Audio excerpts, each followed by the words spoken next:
Estamos começando mais um Café com Direito. Esse é um projeto da Carvalho Advocacia. Eu sou o Dr. Abrão Neto, sou apresentador do programa, sou consultor e advogado exclusivo da Carvalho Advocacia. E hoje estão conosco aqui jovens, belas e bem-sucedidas advogadas, a doutora Valessa Rocha, a doutora Emily Mendes, né? Estão aqui para contar um pouco da história de vida delas, dos desafios e dilemas da jovem advocacia. Boa tarde, doutoras. Boa tarde, doutor. Vamos falar sobre direito e advocacia? Vamos lá. Sem timidez, sem filtro? Sem filtro. Vamos falar aqui. Aqui a gente fala espontaneamente sobre aquilo que a gente vive, né? A gente fala sobre aquilo que a gente vivencia no dia a dia, sobre a nossa profissão, né? A gente estava falando agora há pouco, eu estava provocando elas aqui sobre os causos que marcaram a vida delas, mas a gente vai chegar lá. Agora, de início, a gente quer saber um pouco da história de vida de vocês. Não foi por acaso que vocês começaram a carreira jurídica, se tornaram juristas? Vou começar pela Valessa. Valessa, conte sua história. Você caiu de paraquedas no direito? Alguém te convidou? Ou foi uma indicação por livre e espontânea pressão da família?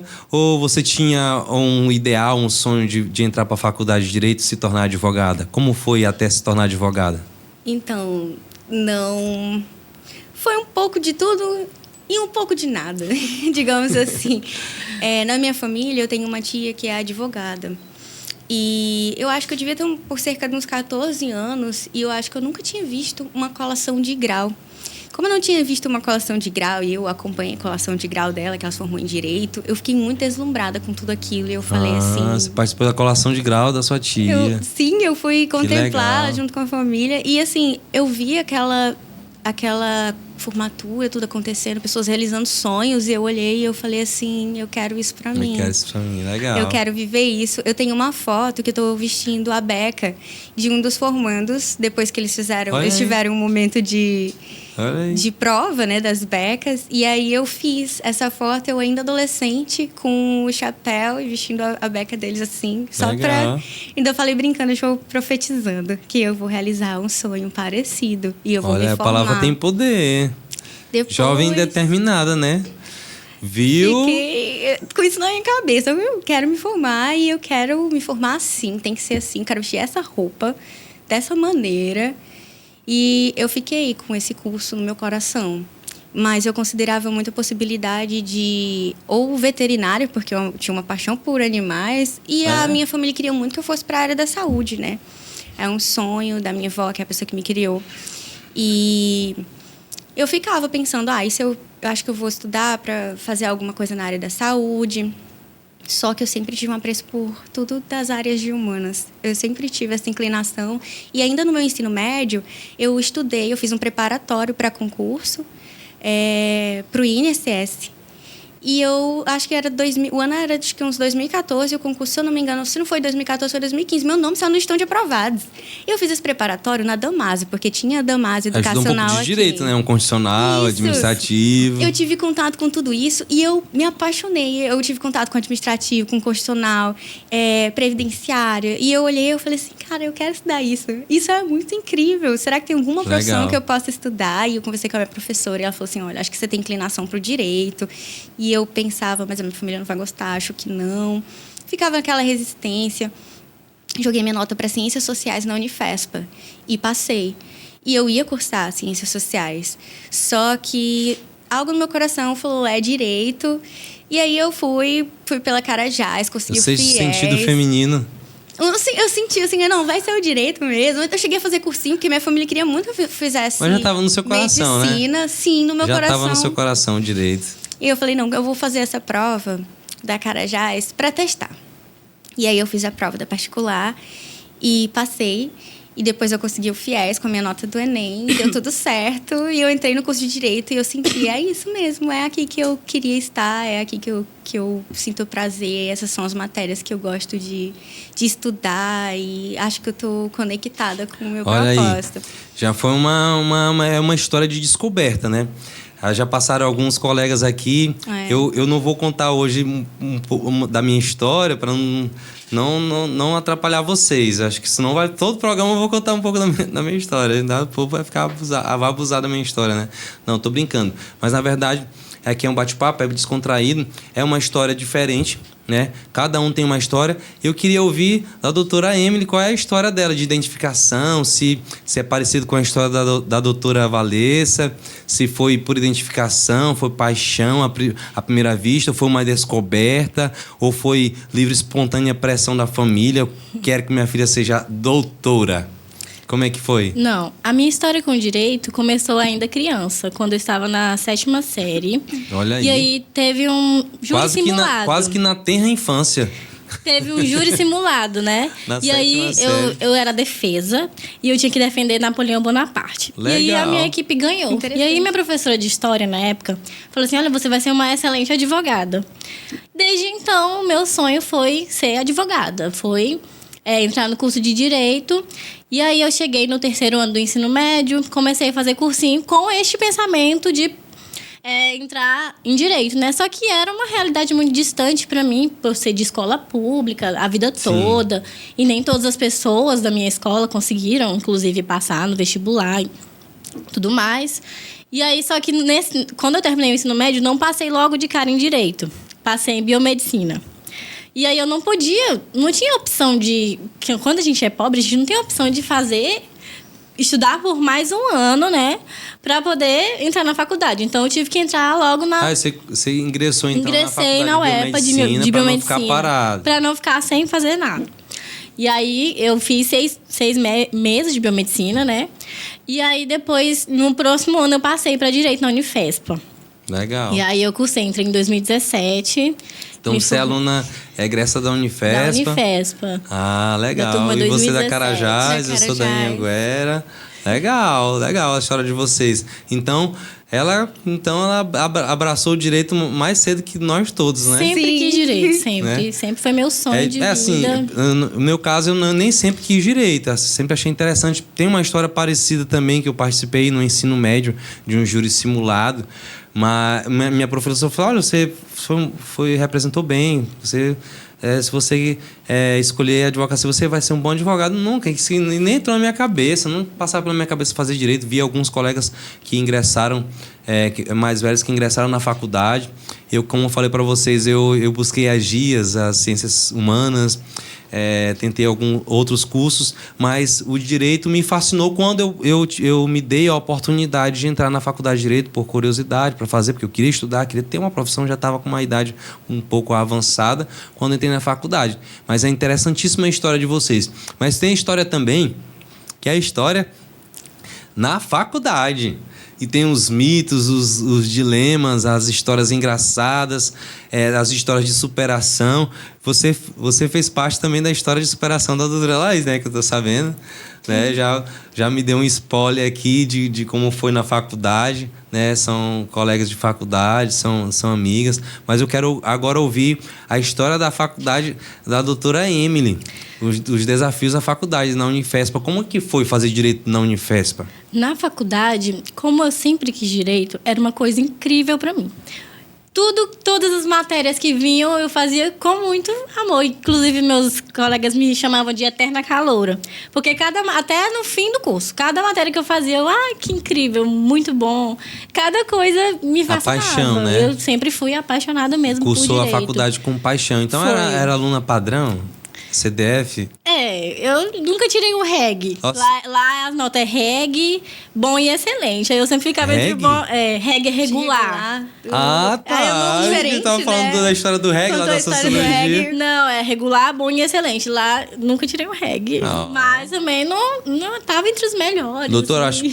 eu acho que se você colocar um óculos, fica assim, bem séria mesmo. Assim, CDF zona mesmo. Ó, cara de intelectual, ela não tem olhos. E ela tem o óculos, aquela esquece. Mas legal, mas assim, tem histórias marcantes na faculdade da gente. Tipo, a semana passada aqui a gente falou de alguns mitos, né? Por exemplo, assim, você tá fazendo direito, vai ser advogado, vai ser rico, vai ficar rico, né? Ou então o do mito de, vou entrar pra faculdade, Você conhece lá, tem um leque de opções de carreiras que você pode cursar a partir da formação em Direito. Aí a pessoa chega já no primeiro semestre, já quero ser juiz. Quero ser juiz. E aí depois, no decorrer do curso, eu só quero me formar. Eu cheguei dizendo que eu queria fazer diplomacia. Porque diplomacia, sim. estudei... O diplomata é uma carreira muito interessante. Sim. É aquele que é especialista em direito internacional, né? Também, Isso. Né? Eu cheguei dizendo que eu ia fazer diplomacia, porque no estudo do concurso, eu tinha estudado que existiam os tratados internacionais e que tinha a figura do diplomata. E eu olhei assim, eu não sei muito bem como é que funciona essa figura, mas eu quero ser essa. Eu quero viver isso que ele está vivendo e eu vou atrás. Eu cheguei no primeiro período com essa expectativa. O professor começou a explicar tratados internacionais. Eu pensei, professor, é isso aí, eu vou ser diplomata. Tem que um momento de conhecimento, de conhecer o aluno, diga seu nome, sua idade e qual o seu objetivo no direito. Aí eu cheguei, meu nome, idade, meu objetivo no direito, vou ser diplomata. Depois foi passando o tempo, eu fui pensando... Tem tantas outras funções no ramo do direito e... Muitas carreiras, né? Não vamos nos precipitar. No meu caso, eu queria tanto estar ali no curso de Direito, porque quando eu cheguei lá, o que você quer depois do Direito? Eu não sabia responder. Nos primeiros semestres. Doutora Emily, tem também um mito de que... Aí eu vou lançar como pergunta também. Porque deixa de ser um mito, porque não está de acordo com a realidade. Então, acaba se tornando um mito. Assim... a faculdade, você faz faculdade bacharelado em Direito. E tem muita gente que você está fazendo advocacia. Não, advocacia não. Não necessariamente. Você vai estar se formando advogado. Não é bem assim. Necessariamente você se formou, você é obrigado a fazer o OAB? Passar na OAB? Tem que passar na OAB? Vocês sofreram essa pressão, não? Sim. Acho que a sociedade como um todo, ela espera isso da gente, no ambiente de trabalho, da família. Então, é um estigma. Se a sua visão é essa perspectiva, que existe uma pressão, uma cobrança, uma expectativa da sociedade, é um estigma, né? Porque nem todo mundo tem vocação para advocacia, né? O que você acha, Emily? Eu acredito que sim. Inclusive, essa questão da pressão na época da OAB, na minha turma mesmo, tinham pessoas que já tinham passado em outros concursos, mas sentiram essa necessidade de fazer a OAB por causa dessa pressão. Você tem que passar na OAB. Mesmo já tendo uma carreira garantida. Tem um mito no mundo dos concursos que fala que se você não passar na OAB, você não passa em mais nenhum outro concurso. Meu Deus. Então, assim, tem essa pressão do estudante de Direito de passar na OAB. Mesmo que não vá pegar carteira nem nada, você tem que ter a aprovação na OAB garantida lá. Vocês passam por essa pressão também, Valência? Acho que todos nós acabamos pegando um respingo dela. Tem que fazer o AB, tem que fazer o AB. Nem pensei se eu realmente quero ser advogado, mas eu tenho que fazer o AB. Inclusive, era esse o pensamento. Não tenho certeza, mas se eu não tiver essa garantia, o que serei? Eu acho um tema interessante a gente estar falando aqui, porque a advocacia, assim como outras carreiras, como outras profissões, ela não é uma profissão que você vou escolher por isso ou por aquilo outro. Se você não descobrir em si um chamado, uma vocação, tiver aquilo que você mesmo falou, que a gente estava conversando anteriormente, sobre paixão, né? Eu amo aquilo que eu faço com paixão. Eu tenho a devoção para militar pelo direito ou militar pela advocacia. A gente pensa sobre isso, a gente conversa sobre isso. E é importante que as pessoas entendam que nem todo mundo que faz faculdade de Direito é obrigado a fazer o AB. Não, acho que não existe. Não é isso? Sim. Assim... As pessoas, elas costumam dizer que existe um leque de oportunidades porque, de fato, o curso de Direito, às vezes, ele te dá a base para algumas outras funções, cargos que você possa pleitear futuramente. Como, por exemplo, às vezes você quer prestar um concurso, então você já tem uma certa base ali de alguns conteúdos, mesmo que seja um concurso que não seja da área do direito, às vezes acaba envolvendo algum tipo de norma dentro do edital. Então, muita gente acaba pensando, tem o leque de oportunidade, etc. E nem todo mundo, necessariamente, que se forma no curso de Direito vai exercer a profissão de advocacia e vai se identificar com isso. E pode pleitear por essas outras oportunidades que a formação pode permitir, né? Eu lembro que na faculdade que eu estudei, né, na minha primeira faculdade, já tinha mais ou menos um direcionamento da direção do curso para que os alunos, inclusive, existe uma prova semestral que a gente fazia bimestral e semestral, num formato de concurso, né? Formato de OAB, com questões da OAB e de outros concursos públicos, né, jurídicos, né, da área jurídica. E eu acho que já meio que para amenizar essa pressão de dever ser, ao formar-se em direito, de passar na OAB, né? Meio que uma coisa filosófica, socióloga, não sei expressar bem isso, mas senso de dever ser, o dever passar na OAB. Eu acho que isso também é um mito, um estigma que precisa ser quebrado. O direito, ele nos proporciona um moleque de opções, de carreiras que você pode estar seguindo. Mas antes de vocês pensarem em ser advogados, tinha alguma outra ideia, algum outro desejo? Tipo assim, eu quero fazer vou terminar a faculdade, agora eu vou fazer o concurso para delegado, fazer o concurso para juiz, Ministério Público. Tem a história que você estagiou, ou não, prestou serviço, foi cedida da prefeitura. Como é que é? Conta essa história pra gente. Durante a faculdade de Direito, né? Durante a faculdade, eu fui chamada para o concurso do município, né? Eu fui chamada para tomar posse no concurso do município. E aí eu comecei a trabalhar na assistência social. Era logo o período de pandemia, mais ou menos assim, o período do início, acho que ano 2020. E eu pedi cedência para um outro órgão por conta da minha família estar no grupo de risco, né? E aí eu tinha medo de o contato direto com algumas pessoas eu pudesse acabar levando. Que era durante a pandemia, você estava fora e ficou com receio eu fiquei com receio de ter o contato direto. E aí acabei pedindo para essa cedência. A cedência foi autorizada, comecei a trabalhar lá no tribunal. Foi um período assim maravilhoso, aprendi muitas... agregou muito conhecimento para a minha experiência. E aí logo a gente foi redesignado. Todos nós, né, assim, grande parte dos servidores que foram cedidos foram redesignados para a central de digitalização.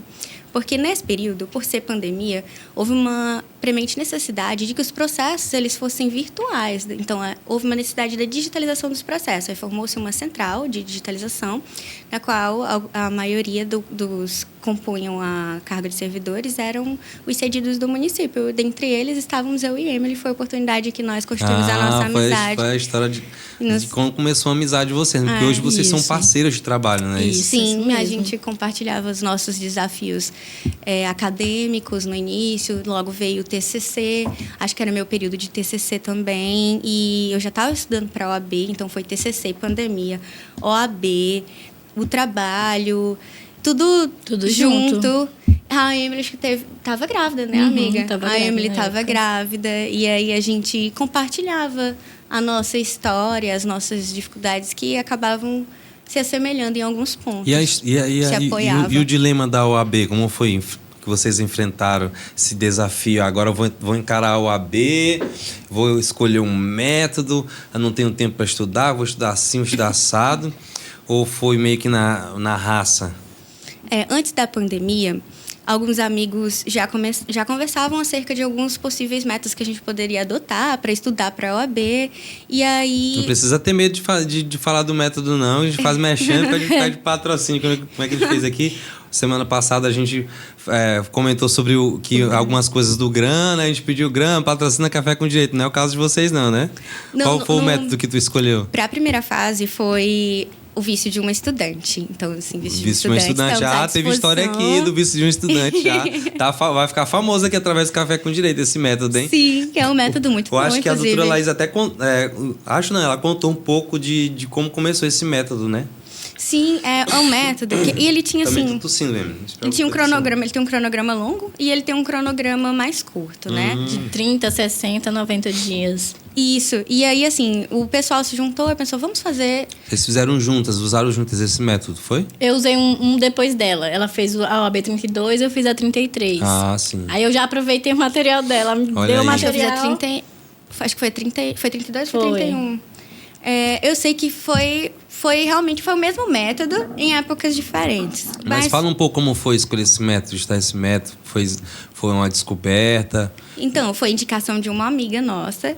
E ela falou, gente, eu tô acompanhando aqui na internet essa pessoa, que era a pessoa da vício de um estudante. No momento eu não me recordo o nome dela. E eu acredito que o método dela seja muito eficaz, tem muitos feedbacks. Então, estava pensando em adotar esse. E é uma amiga muito aplicada, e a gente falava assim, se você está confiando nesse método, a gente vai confiar nesse método também, a gente vai seguir. E nós vamos estudar juntas, vamos vencer juntas, e realizar esse sonho juntas. Então, todas nós adotamos esse método. Aí logo veio a pandemia, né? Que não era algo que nós nem sequer imaginávamos que poderia acontecer. E teve o adiamento da nossa prova. Com isso, eu acho que eu deixei um pouco de lado isso e foquei no meu TCC. E justamente por ter focado no TCC e estar trabalhando em muitas coisas, muitas metas para cumprir, questões pessoais, familiares, acabei não focando para o estudo da OAB. E era algo que ficou no meu coração. Meu Deus, eu me inscrevi, a prova vai acontecer mesmo na pandemia. O que vai ser de mim? E eu fiz um cronograma. Pressão. Estudei junto com a Laís, inclusive, que veio aqui no último podcast. Nós estudamos juntas. Às vezes ela dormia lá em casa. Então, assim, eu trabalhava de 8 às 14. E às vezes eu chegava em casa e às vezes eu tinha outras demandas para resolver, relativas a outras situações, e eu não conseguia estudar em casa.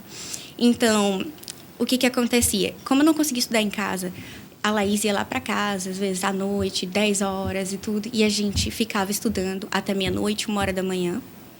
E de tarde a gente ficava mexendo no nosso TCC, ou a gente ia para... Aí acho que ainda tinha aula nesse período. Me falha um pouco a memória, mas se eu não me engano, tinha aula online também. Aí tinha aula e tinha questão de acompanhamento, e a gente focava no nosso TCC. E à noite era a hora que a gente falava assim, agora que acabou tudo que a gente tinha de muita urgência, agora a gente vai para uma prioridade que a gente também não pode abandonar, que é o estudo da OAB. E a gente pegava, às vezes a gente estudava até meia-noite, 1h da manhã, ia dormir. E ela dormia lá em casa. Rotina, né? Uma rotina puxada, né? A gente acordava 4h30 da manhã. Porque 5h da manhã, a gente ia estar sentada na mesa estudando antes de eu ir para o trabalho. Porque senão a gente não teria um horário em comum para a gente ter essa troca de estudo. Interessante essa história de determinação, de busca por conhecimento, de rotina, disciplina, né? Nós pegamos um cronograma, eu não me lembro se ele era 45 dias, mas foi mais ou menos esse período de estudo que a gente pegou. E aí eu estudava antes do trabalho. Às vezes eu ficava muito mal e eu pensava, ao longo do dia, fora aquele horário estudando com Laís, eu não consegui cumprir a meta do cronograma. Uma pergunta aqui, meio humorística. Você estudava para acertar 40 questões ou 80? A doutora Emily. 40. Porque a gente costuma dizer que acertar 40 questões, que é a quantidade mínima para ser aprovado na primeira etapa, ou 80, que é a quantidade total de questões da prova da OAB, ou a prova objetiva, dá no mesmo, né? Dá no mesmo. É isso que eu penso. Você estudava para acertar 40 questões ou 80? Eu estudava para acertar o mínimo. Uma doutora CDF, né? Não, mas dedicadíssima. Nessa época eu não estava podendo fazer as 80. Eu tava... É na época da gravidez. O seu desafio foi Estava a gravidez. No final da gravidez. E aí eu estudava nas filas de posto de saúde.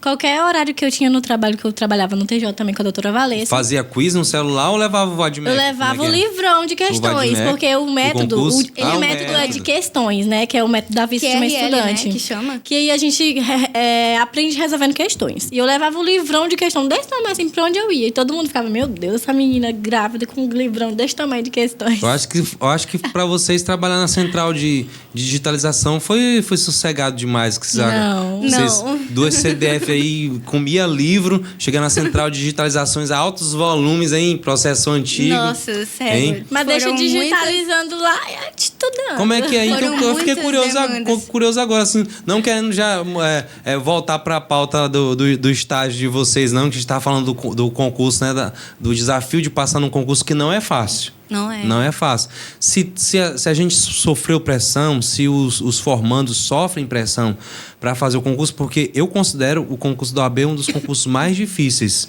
né? A gente não vai perder o fio da meada, não, porque eu costumo entrar no assunto e outro, mas como é que é digitalizar esse processo mesmo? Porque tem processos que eu acho que começou o processo de digitalização em 2015. Quando foi que começou o processo de aqui em Marabá começou em 2020. Ah, em Marabá foi em 2020? Foi em 2020. Ah, sim, a resolução para tornar digital, que é de meados de 2015, né? A gente participou desde a abertura. Foi uma central voltada para digitalização completa, né, dos processos por conta da pandemia, porque houve essa necessidade. Então, durante a pandemia, o que tinha que migrar, vocês trabalharam para digitalizar tudo. A gente trabalhava desde zerou. De pegar o papel, nós passamos por todo um treinamento. Qual era a vara judicial? Todas as áreas. Todas as varas judiciais, de tudo, isso, né? E não era algumas só comarcas, né? De outras comarcas. De outras comarcas também, mas tudo aqui em Marabá? As comarcas próximas, algumas, pequenas. Ah, legal. Então vocês trabalhavam pra caramba. Nossa, era muita demanda. Tipo assim, como ela falou, várias fases, tem uma máquina lá pra digitalizar, colocava lá e... Mas não necessariamente, porque a gente são tinha que várias conferir fases. depois, página por página. Vocês se cadastravam no PJE também, após a digitalização, a migração? Chama indexação, faziam a migração, a indexação? A Como indexação.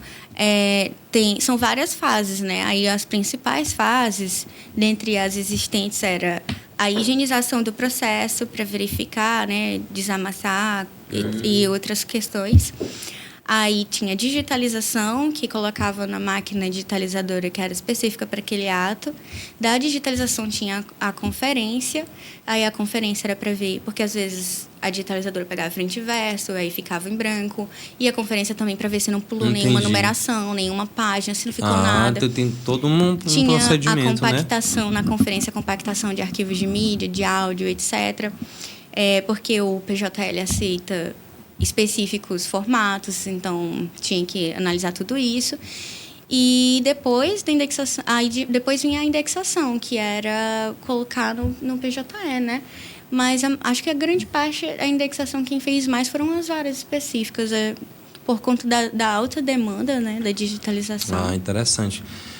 Mas graças a Deus que passou, né? Agora a gente só trabalha com PJE, sofre um pouquinho com PJE, a gente vai falar sobre isso também, né? Do dilema das tecnologias voltadas para a advocacia, para o sistema de justiça também. Acho que todo mundo, em algum momento ou outro, né? No começo ou no meio, durante, né, o exercício da advocacia, passa um perrenguezinho, né, com tecnologias. Com tecnologia. Ontem a gente estava aqui gravando um tutorial, né, para a cartilha digital da COJAD, sobre como usar o PJE, né? É interessante, porque eu aprendi mexendo, não sabia de nada. Porque prática, assim, né? Quando eu saí da digitalização, fui trabalhar lá na violência doméstica, né? Na vara de violência doméstica. E lá o PJE do servidor é muito diferente do PJE do advogado. Eu falo que o PJE do advogado é o PJE pobre, que não tem muita coisa. O PJE do servidor. O PJE do servidor é completíssimo, rico, tem uma jurisprudência que eu sei. Tem muitas coisas. A jurisprudênciazinha que ajuda o analista, né? Maravilha. Aí eu sabia mexer no do servidor, mas aí quando foi para migrar pro do advogado, eu tive uma dificuldade grande. Aí a gente fica nervosa quando vai protocolar, quando vai assinar no início, gente, é normal. Beleza, então. Então vamos voltar pro assunto OAB aqui, que eu quero ouvir como é que é a história aí. Alguém que se boicotava? Sim. Alguém que se boicota. Tem alguém que se boicota para todo mundo desesperado para passar no OAB e uma doutora se boicota. Como é que é essa? Que história? Essa é uma história de cinema pra gente reproduzir, né? Um livro?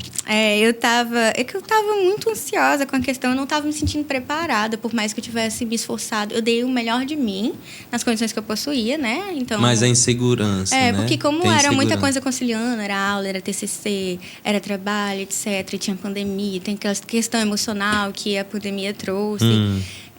Acabou que ainda tinha um estudo para a OAB e era o horário que tinha, e esse horário me deixava muito sobrecarregada, né?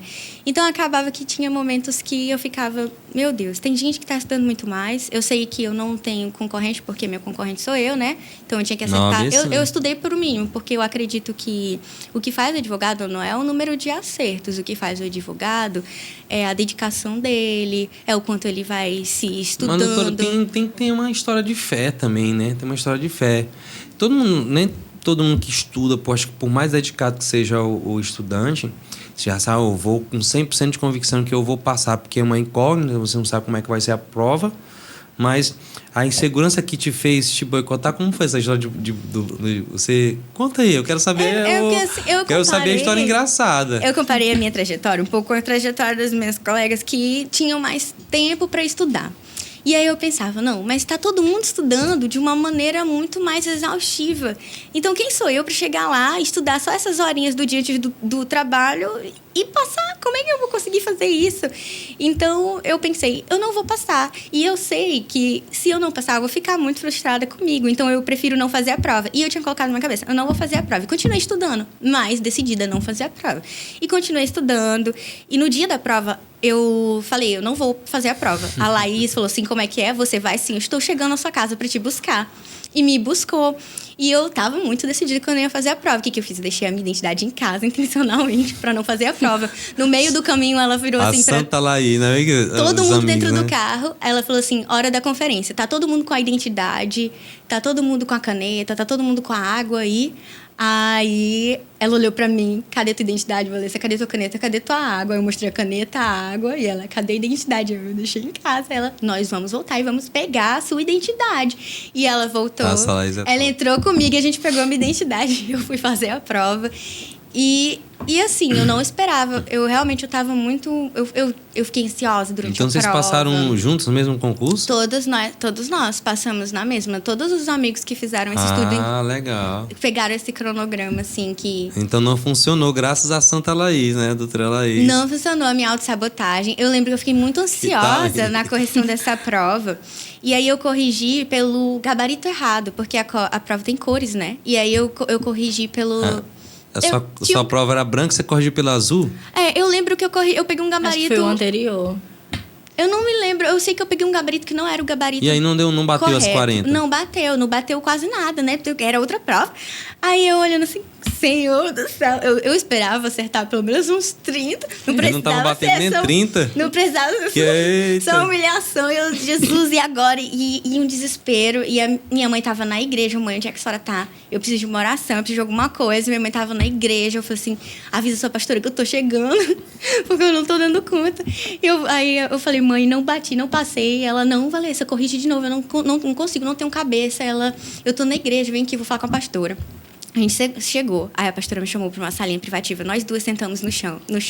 Eu e a pastora, só nós duas. Nós fizemos uma oração. Legal. E aí a pastora falou, tu vai falar qual que é a alternativa de cada questão. E eu vou marcando X e V. Olha, até me empolguei aqui. Deixa eu olhar com o microfone aqui. Obrigada. Claro, vai. E aí, assim, guarda eu ia falando. Histórias. Eu ia falando assim... Questão 1, aí a pastora falava, questão 1. Aí eu olho, 1, alternativa A, saiu no gabarito. Aí ela pegava e marcava, X. Aí eu olhava e já começava a querer chorar. Ela, calma, Valência, calma. É uma questão, são 80 questões. Caramba. Só é uma. E eu, pastora, eu não vou passar. Eu não sei. E ela, não, calma. Uma história de cinema, né? Foi muito desesperador. E aí, questão 2, eu, B. Aí ela marcava, B. Aí ela, Valência, tu não vai olhando. Eu vou marcando. E tu não vai olhar. E aí ela falava 3, aí eu falava letra tal. Aí ela 4, tal. Aí no final deu mais de 40. Depois ainda teve mais questões anuladas, questões né? Que eles alteraram o gabarito e tal. Teve muita questão com relação a isso nessa OAB, né?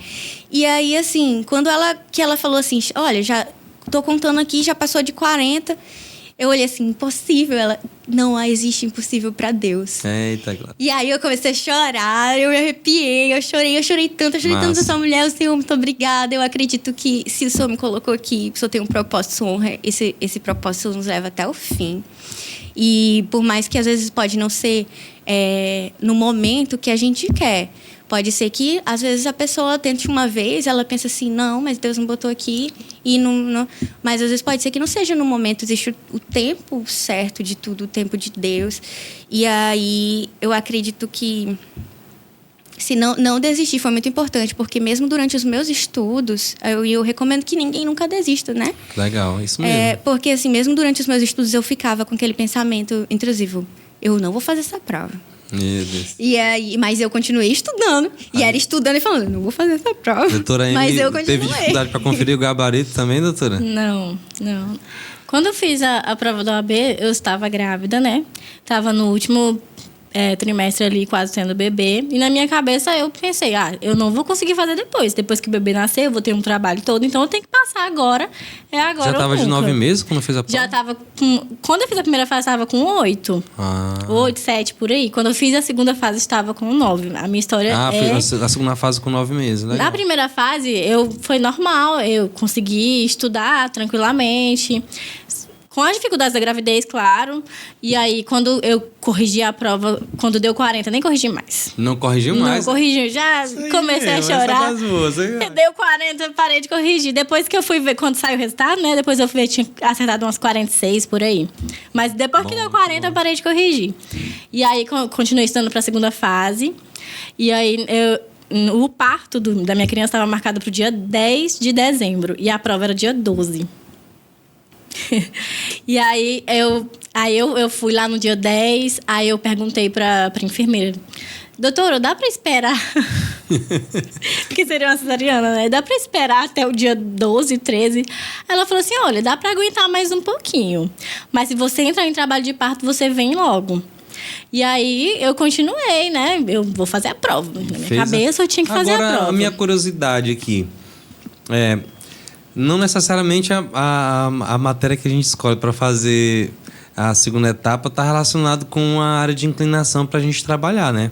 Com vocês foi assim também. Eu vou escolher isso. Eu escolhi direito de trabalho. Eu acho tem uma certa facilidade para fazer peças de direito do trabalho. Pelo conteúdo que eu já tinha um certo domínio, mas pela habilidade que eu já tinha por trabalhar no escritório de advocacia, de fazer peças de reclamação trabalhista, contestação, as peças que são comuns, né, da seara do trabalho. E vocês, como foi? A minha área é que eu atuo atualmente, né? Eu escolhi direito penal, então, fiz o TCC em penal, atuo em penal, isso aí. Olha a mulher decidida. É o criminal na veia. A hashtag trincheira, né? De aço. Agora entendi que a mulher é engajada mesmo no criminal. Nós vamos falar sobre esse criminal aí. Mas a peça que você fez, doutora, tá relacionada com a sua área de atuação ou não? Ou porque você foi lá dar uma pesquisada estrategicamente e falou assim: não, isso aqui é melhor. Você é doida. A minha peça foi apelação. E foi... Civil? Foi tributário. Tributário. Mas assim, eu acho que a tributária era a única que fez tributário. Não, acho que a Laís fez, fez tributário também. Acho que muitas amigas tinha uns colegas de faculdade formando aqui de Marabá também que escolheram tributário. Essa mesma amiga que indicou o conteúdo da Vício para a primeira fase foi a que falou pra gente: tem uma professora nossa, que era nossa professora de Direito Administrativo, a professora Aline, maravilhosa, e ela dá aula de tributário e ela tem um curso. E esse curso de tributário é muito bom, e ela fala que tributário tem poucas peças para a segunda fase, e ela vai nos ensinar, e aí a gente vai fazer tudo isso, vai ter uma aula muito boa. Então, assim, como é um acompanhamento presencial, é um acompanhamento que a gente consegue tirar as dúvidas melhor do que um curso online, por exemplo, e tal. E eu pensei: ela falou que tem poucas peças, né? Então a chance de acertar é maior. Eu acho que eu vou por esse. E aí peguei esse curso de tributário. Como o curso de vocês, a Laís, foi um desafio para a Laís, assim, tem uma história de superação, ela fazer a apelação. Tu já estava preparado para fazer a apelação?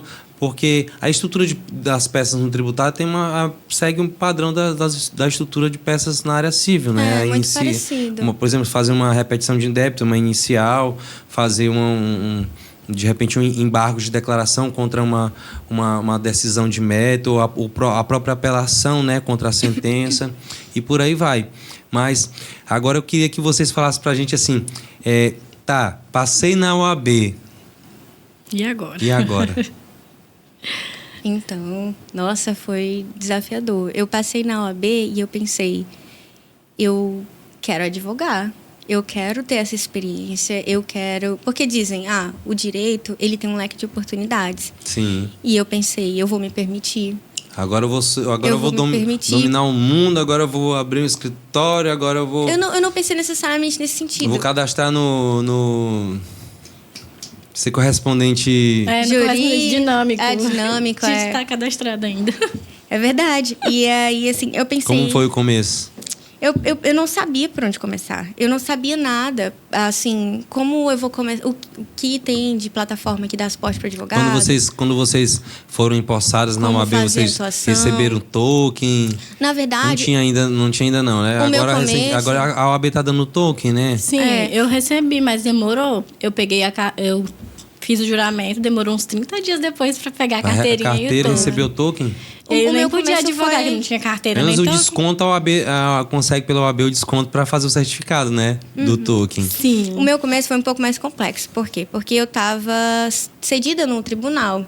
E aí constitui impedimento. Ah, é verdade. E eu pensei que por eu não estar em nenhuma vara, eu estava na central de digitalização, eu poderia solicitar. Então eu pensei, passei na OAB, vou solicitar a minha OAB, vou começar a advogar e não sei o quê, e vai dar tudo certo e eu vou conseguir conciliar. Mas aí eu recebi essa informação de que para isso eu precisaria sair, né?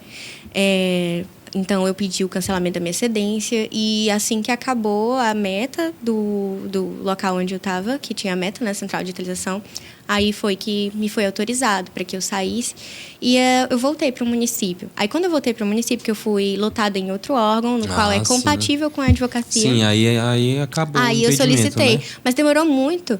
Demorou quanto tempo? Demoraram de meses e aí depois de meses, eu digo assim, demorou muito para eu sair do fórum, né? Sair do TJ para poder solicitar, fazer o requerimento. E depois que eu fiz o requerimento, levou um prazo, né? E demorou também para chegar a minha carteira. E depois que eu recebi, foi que eu olhei para aquele token. Superpoderes? Eu olhei para minha carteira e falei assim, caramba, eu tô segurando um sonho. É a realização de um sonho. Eu caminhei 5 anos da minha vida para segurar isso aqui. Massa. E muito bom. E assim, eu queria me permitir, eu queria experienciar. E eu olhei para aquilo e eu falei assim... A satisfação, né? Porque é um resultado de anos de esforço, né? Sim. De busca por conhecimento, de dedicação, de superação, né? De desafios. Né? E assim, é incrível. Você olha para isso e você pensa... porque assim, a vida inteira a gente tem que se olhar e se reconhecer. Estamos em construção. Nós nunca vamos ser 100% conhecedores de tudo. Porque, principalmente, acho que no ramo do direito, né? Porque no ramo do direito, você começa a cursar a faculdade de 5 anos e a sociedade, ela é dinâmica. E a interação do direito com a sociedade é uma interação mesmo dinâmica, de troca. A sociedade influencia no direito e o direito influencia na sociedade. Então, as leis, elas estão, sim, em constante alteração. O advogado, ele tem um compromisso, um dever com a informatização. Ele deve estar atento a essa alteração social e essa alteração legal. Então, é uma profissão que, desde o início que você começa a estudar, você percebe tudo isso, você percebe o quanto você tem que se esforçar, se você pretende ser um bom profissional. Então, você começa a estudar e você dá o melhor de si. E aí, depois, no final, você segura aquela carteira e você vê, isso é real. E depois você percebe a caminhada, agora que começou. Agora eu sou doutora, né? A caminhada é muito estranho. Começa ao início de tudo, doutora né? Valessa, OAB, doutora... No início a gente acha muito estranho os clientes chamando a gente de doutora, de senhora. Uma pessoa que é bem mais velha que a gente. Apesar de que não literalmente é doutora à luz da acepção do termo acadêmico e daquele que faz doutorado, mas de uma cultura que já vem de um decreto-lei antigo do Brasil Império, mas que não deixa de um advogado para ter... a habilidade jurídica, não em todas as áreas, porque não existe, no geral, ninguém que domine tudo, mas acaba que você vai escolhendo uma área específica de atuação, que é o seu nicho de atuação, você vai se aprofundando naquele conhecimento jurídico, naquela área de atuação. Você vai adquirindo ferramentas, você vai adquirindo experiência e você adquire um conhecimento científico e empírico que não tem preço. Sim. Não é um fato de, eu preciso fazer um doutorado. Não, a partir da graduação, quando você passa no concurso da OAB, todas as demais formações, seja pós, seja mestrado ou doutorado, pelo título se tornam irrelevantes, porque para que a gente, como você falou, desenvolva um bom trabalho, a gente precisa estar em constante construção e aprendizado. Com certeza. E isso demanda tempo, demanda um esforço, e a gente não deixa de estudar quando termina a faculdade. A faculdade é só o começo, a graduação é só o começo. É o início da trajetória. E a gente está sempre estudando, principalmente jurisprudência. Meu Deus. E a capacidade de cuidar dos problemas de outra pessoa, da vida de outra pessoa. habilidade que você aprende propriamente na faculdade. A faculdade pode até te direcionar para alguma forma de abordagem ou atuação profissional nas carreiras jurídicas, mas não te dá essa habilidade que você desenvolve a partir da prática, né? Ou da praxis advocatícia. Assim, né? Na faculdade, por mais que vocês tenham o núcleo de práticas jurídicas, que a gente tem um contato com o cliente, a gente tem contato com como funciona mais ou menos a peça, o acompanhamento processual, não te mostra como é o cotidiano de um advogado, como você cuida do seu escritório, como você realmente consegue acompanhar as demandas, como que mexe no PJE, como funciona, o que é um PJE. Como que usa? Às vezes, né? O aluno... Como peticionar? Estudante forma de saber o que é. Você, para passar o AB, lógico, você tem que saber peticionar, saber como se estrutura uma petição, como você faz uma intervenção judicial. Fechados, mas no caso concreto. Mas no caso concreto, até eu falei aqui anteriormente, né, em outro podcast, eu já venho falando porque isso é interessante as pessoas saberem, assim, a gente não aprende a advogar na faculdade e quando a gente se depara com um processo, por exemplo, de justiça eletrônica hoje, no processo físico existia o desafio de você imprimir, de você digitar, no tempo que não tinha computador, era a máquina de escrever e foi evoluindo, aí já tinha computador, as impressoras, então já essas ferramentas tecnológicas já facilitando o trabalho, você imprimia aquele monte de papel com a inicial, a contraprova, né, a cópia da inicial, você chegava no protocolo e aí o tribunal fazia o restante, fazia tudo. Hoje não, a gente vai cadastrar o processo, tudo aquilo que antes era competência do tribunal para fazer. Isso demanda tempo. Essa semana eu estava aqui peticionando, aí eu ia peticionar e eu estava acho que no token, usando o token do Fábio, eu ia peticionar, era no meu, aí estava... A doutora Tainá, que estava recebendo um treinamento aqui no escritório, estava peticionando, e aí eu esqueci que tinha que fazer isso, que cadastrar no meu token, né? E tudo e tal. Mas detalhes. Mas já estava praticamente pronto, a gente lá já começar do zero, quer dizer, lá no meu cadastro, né? E aí, quando chegou para protocolar, para assinar, juntar documentos, aí... Caiu. Como Nossa. Conexão, espera, da F5, aí ela dá F5 nada. Não, da F5 que volta. Assim mesmo. Porque você não atualiza a página, acha que você está... não, e agora o que eu faço? Aí bate aquela angústia. Não, e agora o que eu faço? Eu vejo muito colega perguntando no grupo, gente, vocês estão usando o PJE, tá tudo normal? Às vezes sai aquele momento, daquele erro, aí a pessoa atualiza ali, sai, volta e não voltou. Mas é questão de minutos, o sistema retorna, né? Mas aí eu sei disso porque eu já estou convivendo com isso já tem um tempo. Mas esses e eu fico insistindo. Fazem toda a diferença, faz né? a diferença que Quem a gente sabe um advogado tempo, que tem um prazo fatal. perde a atenção, entendeu? É um estresse, mas a gente aprende a superar também esses desafios, esses dilemas da advocacia hoje com todas as ferramentas. E por falar em ferramentas digitais, vamos falar de meios digitais. Fazer um pequeno... Deixa eu mudar aqui, já que eu quase não estou usando essa aqui. Falar um pequeno merchan do nosso evento. Dias 23 e 24 agora de maio, estaremos promovendo a segunda Semana do Conhecimento. É um evento promovido pela Comissão de Jovens Advogados da OAB Subseção Marabá.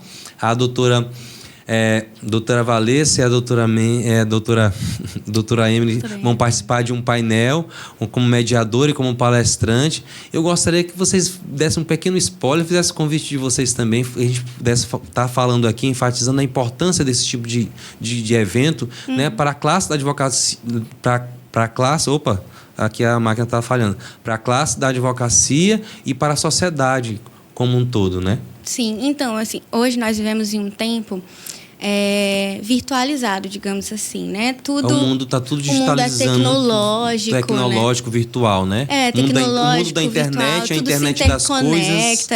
Nós precisamos muito dessas ferramentas tecnológicas, inclusive, e isso em diversas profissões, né?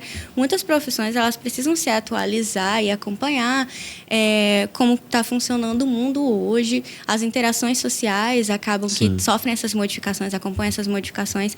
Então, hoje em dia, todas as profissões que precisam, sobretudo, ter um contato... Voltar para a minha câmera aqui, mas pode continuar. Essas profissões, sobretudo, possuem que possuem um contato, né, com o público como nós, que temos o contato direto, elas precisam se acompanhar essa modificação. E uma delas, que principalmente é um dos grandes desafios para o jovem advogado, é o desafio da prospecção, né?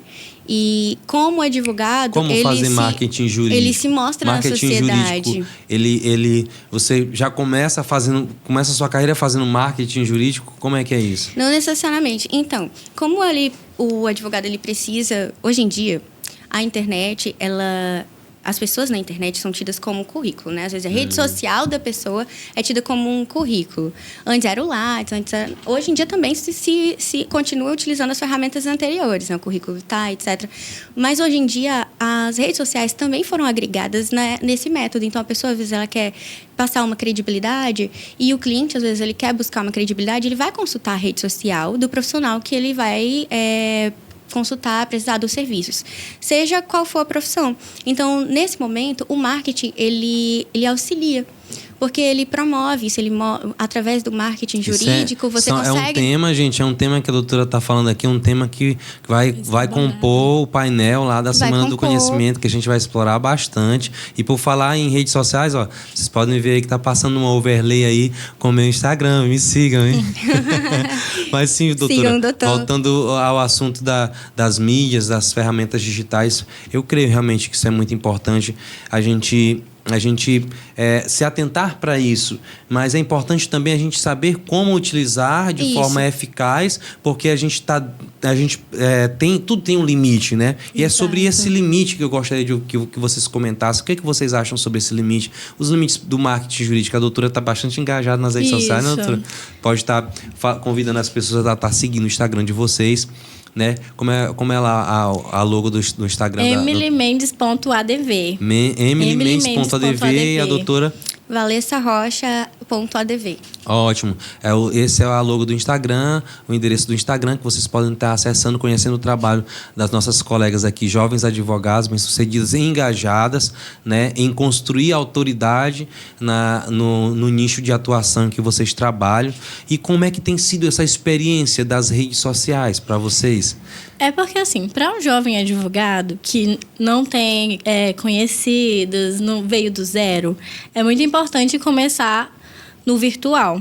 Porque o virtual ele tem um alcance imenso em detrimento do boca a boca, do primeiro, até prospectar o primeiro cliente que vai contar para o outro, demora um tempo. Sim.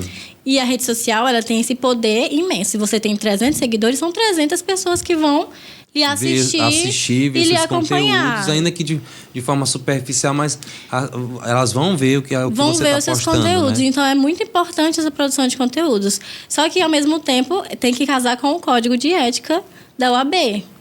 Porque o limite está no código de ética. Toda profissão tem uma ética profissional. Nós, advogados, a gente pode dar informação. Não podemos fazer um post me contrate. Olha, eu sou advogado, me contrata. Isso, esse post já vai contra o código de ética. A gente não pode fazer como os médicos fazem. Você anda pela cidade... isso aí é para que as pessoas entendem que nós, advogados, não podemos fazer como médicos e outros profissionais liberais fazem. Você anda pela cidade, isso que eu ia falar, eu corto, né? As sequelas. Os outros profissionais, você anda pela cidade, vê banners imensos, outdoors. Isso, de outdoors de propaganda do seu serviço. Nós não podemos fazer isso. Até a placa, gente. A placa do escritório de advogado tem um padrão. Sim. Entendeu? A gente não pode fazer de qualquer jeito essa publicidade, não pode ser de qualquer jeito, não pode ser apelativa como muitos outros profissionais fazem. Isso está relacionado com a ética do exercício da advocacia, mas está relacionado também com um limite até onde eu posso ir. Isso é importante o jovem advogado e a sociedade também entender que existe esse limite da nossa atuação como profissionais, né? E a nossa publicidade, ela deve ser voltada à informação.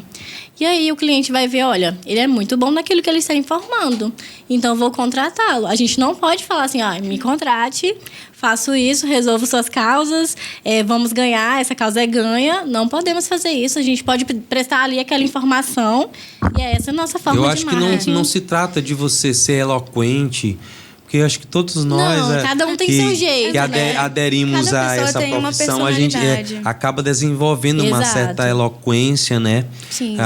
Apesar de que eu tenho um problema de dicção, canto, não tenho problema de dicção nenhum para cantar, mas para falar, lá parece uma sequelazinha, né? Eu também. Falo rápido, corto as palavras, o raciocínio.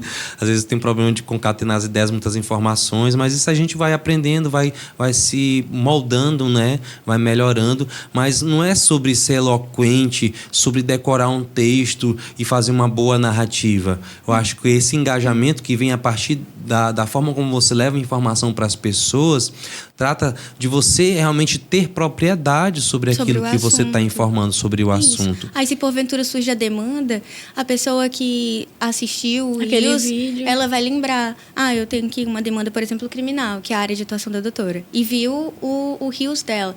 Pode ser que lá na frente, quando surgir uma demanda criminal, ela vai pensar, eu tenho essa demanda. Uma água aí. Ela pode pensar, não se preocupe, eu tenho essa demanda. Pode tossir, não tem nada não. Eu tenho essa demanda, é de natureza criminal. E eu lembro que eu vi uma doutora lá na internet que falou sobre esse tema e ela falou com muita propriedade. Foi de uma maneira que eu entendi, Sim. Me identifiquei. Tem a importância de saber usar uma linguagem adequada, não usar juridiquês, linguagem muito rebuscada, porque as pessoas não vão entender essa língua estranha do direito, né? Parece uma língua estranha. A função da linguagem é informar. Então, como que, mas muita você gente vai não informar entende, se a pessoa não conseguir receber? Muita gente não entende há muitas expressões arcaicas do que ainda são usuais no direito, ou palavras que a gente costuma dizer que são de um vocabulário, de uma linguagem escorreita, de uma gramática muito culta, que está muito além do cotidiano, né? Do colóquio. E aí acaba que não cumpre a sua função. A gente não tem como usar o colóquio para dar alguma informação, mas existe uma forma mais objetiva e clara para falar sobre aspectos jurídicos de algumas áreas, de alguns fatos jurídicos que a gente precisa se atentar, não é isso? Sim, e seguindo a formalidade, mas de uma maneira clara e coesa, que a pessoa receba essa informação e consiga compreendê-la. Assim, a linguagem vamos fazer uma comparação. Então, se a gente faz improviso aqui, uma comparação, como seria, por exemplo, falar de um habeas corpus criminal, doutora Emily. Você acha todo mundo sabe que se trata de um habeas corpus? Não. Com certeza não. Habeas corpus é um termo latino, não é? Isso. E é muito comum no direito. Tem cliente que não sabe o que significa gratuidade da justiça. Não sabe o que significa arrolar uma testemunha. E aí a doutora o processo Valessa está concluso. A doutora Valessa fica me podando. Ela fala, será que o cliente vai entender isso? Não se preocupe, seu processo está concluso. O que é isso? O que é concluso? Né? Aí a gente tem que ter esse cuidado não só na rede social, mas também no atendimento. Quando a gente for fazer o atendimento, que às vezes, antes de fazer um atendimento, eu converso com a doutora Valessa, mas o cliente vai entender isso que você está falando? Porque a gente usa muito e acaba que fica impregnado na gente e a gente pensa que todo mundo vai entender isso. Como se a gente estivesse o tempo todo pensando em comunicar com o magistrado, né? Na faculdade a gente aprende muito essa linguagem e acaba entrando no nosso vocabulário. Até porque a gente aprende que na elaboração de uma petição a gente não usa colóquio. Não é... O doutor, olha, doutor, vou lhe contar o caso. Foi assim, olha... E aconteceu isso lá naquele lugar. Não, a gente tem que falar no logradouro, assim, né? A são gente palavras diferentes. Usar as expressões para fazer um relato de algo que ocorreu e para requerer um direito. Não é só pegar aqui, usar a fundamentação jurídica, pega lá o artigo de determinada legislação do Código Penal, do Código Civil, Processo Civil, e dizer lá, e copiar e colar. A gente precisa desenvolver também esse poder de argumentação, né, ao fundamentar um pedido, né, usar um fundamento jurídico, ao argumentar o porquê da aplicação daquele dispositivo legal. Isso eu estou falando de advogado para advogado, mas no dia a dia, com nossos clientes e com a sociedade, a gente não tem como usar essa linguagem. E a gente precisa desenvolver essa maleabilidade ou habilidade de comunicar de outra forma mais simples, mas que seja eficaz. Que seja eficaz, que eles consigam entender. Gente, e isso a gente vai trabalhar na Semana do Conhecimento, que ocorrerá na sede da OAB Subseção Marabá nos dias 23 e 24 de maio do corrente ano. E o interfone tá tocando aí, viu, Raimundo? Isso vai aparecer na gravação, vai aparecer aqui meu cheirinho também. Não tem problema, aqui é tudo espontâneo. Aqui não é um estúdio 100% tratado, é porque não tem como a gente tratar totalmente o estúdio, né? E vai ficar tocando até alguém da recepção atender. Se eu correr trazendo minhas encomendas, fazendo essa pausa aqui para quebrar o clima também. Não sei se é algum cliente chegando, né? Porque enquanto a gente está fazendo aqui esse bate-papo, tem pessoas que são atendidas aqui. A gente está, o nosso estúdio é dentro do espaço onde nós atendemos os nossos clientes, onde nós executamos o nosso trabalho como advogado, como consultor jurídico, e os clientes chegam pelas redes sociais, os clientes, mas chegam também.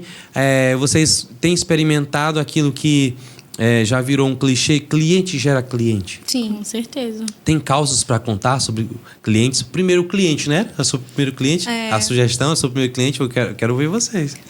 Não me deixem ficar falar que eu falo demais. Né? O nosso primeiro cliente.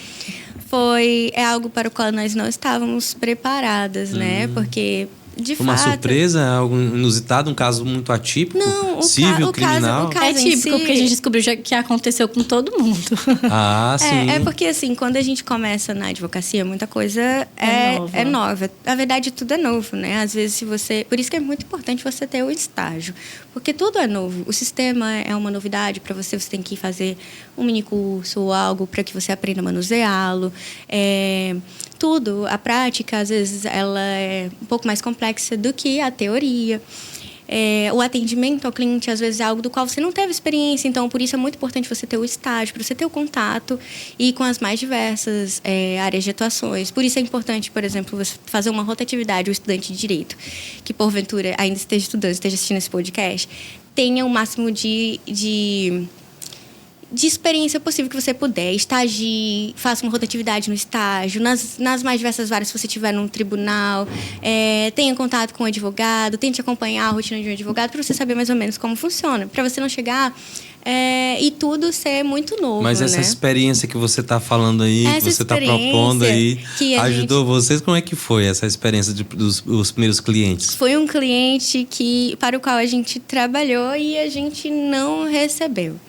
No caso, nós fizemos o... Aí gerou uma ação de cobrança. Não tivemos coragem de cobrar. Sim, era o nosso primeiro cliente. E aí, assim, era o nosso primeiro cliente, era uma causa civil.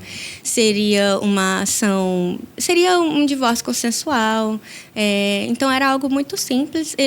Só que havia um único bem sobre o qual eles não concordavam era um em divórcio, partilhar. Compartilha. Isso. Aí havia um único bem sobre o qual eles não concordavam em partilhar.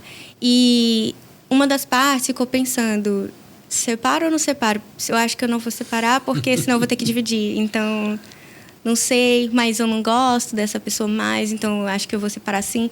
Só que chegou lá, falou que queria.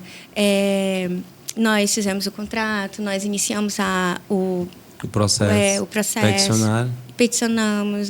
E, assim, estava tudo certo. Audiência? Não. Não chegamos a protocolar, mas nós trabalhamos no caso.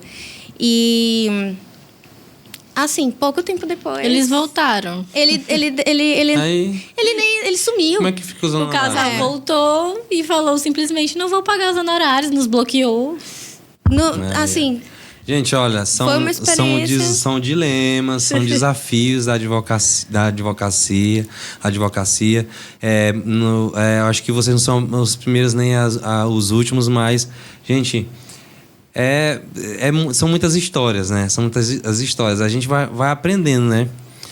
Mas, assim, vocês dispensaram os honorários, mas podiam executar um contrato de honorários advocatícios, né? Como foi a primeira vez que isso nos aconteceu e a gente não sabia muito bem como reagir. Foi choque. Como seguir também nessa questão da execução do contrato também, né? Nossa, nós ficamos constrangidos, né? Um pouco. Tem algum caso emblemático, assim, que vocês queiram compartilhar conosco? Um caso específico... inusitado, sei, algo pitoresco, algo tipo assim, o cliente, olha, eu preciso disso, mas eu não tenho dinheiro para pagar. Você aceita uma galinha com pagamento? O cliente me ofereceu uma impressora semana passada. Legal. Aceitou uma impressora como pagamento, já ajuda aí no seu escritório. Eu contei a história aqui do passe, né? A minha amiga falou assim, posso te pagar... Ela falou brincando, né? Mas eu comentei com vocês, você aceita passe, né? Passe era o passe escolar, de ônibus que a gente lá em São Luís... A gente usava, trocava, era como dinheiro, né? Trocava por lanche até no centro. E isso é comum, né? Nem sempre a gente vai receber clientes que podem pagar os honorários de acordo com aquilo que a tabela da OAB fixa, né? Acho que o que mais a gente não pode aviltar os honorários, né? Mas a gente tem que saber flexibilizar. Por exemplo, quem atua na área civil nem sempre recebe clientes que possa cobrar honorários fixos, então a gente atua em muitos casos para receber de acordo com a eventual vantagem financeira, né, sobre o êxito. Então, isso é muito complicado. Tem ações que demoram muito tempo, né, gente? É complexo. E aí é complexo você ficar esperando anos e anos sem receber honorários. E ainda quando recebe, que você cobra o cliente, mas é caro, mas combinado não sai caro, é o ditado popular, né? Então, um contratozinho importante, né? Fica aí a dica, né? Contratozinho de honorários importante, com todas as cautelas. Mas vamos continuar falando sobre a Semana do Direito, os painéis. A doutora Amy, fala aí um pouco do painel que ela vai estar Eu vou apresentar sobre o painel de marketing jurídico e vou estar apresentando sobre os desafios do jovem advogado nessa questão do marketing. E aí eu vou dar dicas de como se posicionar, de como criar, como fazer uma foto de perfil excelente. Porque assim, o advogado tem que ter uma foto de perfil. E para os jovens advogados que eventualmente estiverem nos assistindo antes da Jovem Advocacia, né, da Semana do Conhecimento da Jovem Advocacia, tem aí um brinde, né? Que vão ganhar fotos profissionais. Se você ainda não tem foto profissional, na Semana do Conhecimento, você se inscrever para participar desse evento, você vai ter o direito a fazer uma foto profissional promovida pela Jovem Advocacia. Aí já faz a foto do perfil. Aí já coloca no perfil, já utiliza a Jovem Advocacia Marabá tá voando, gente. Só tem advogado top na Jovem Advocacia. Pra gente, essa experiência com esse nosso primeiro cliente foi uma experiência nova e acho que um dos maiores desafios era como fazer o nosso primeiro contrato de honorários.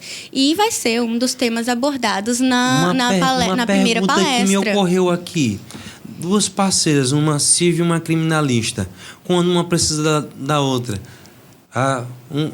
ajuda a complementar assim alguma coisa da área civil, alguma coisa criminal? Sim. Como é que é? A gente se complementa. Mesmo que eu não goste de civil, eu arranho.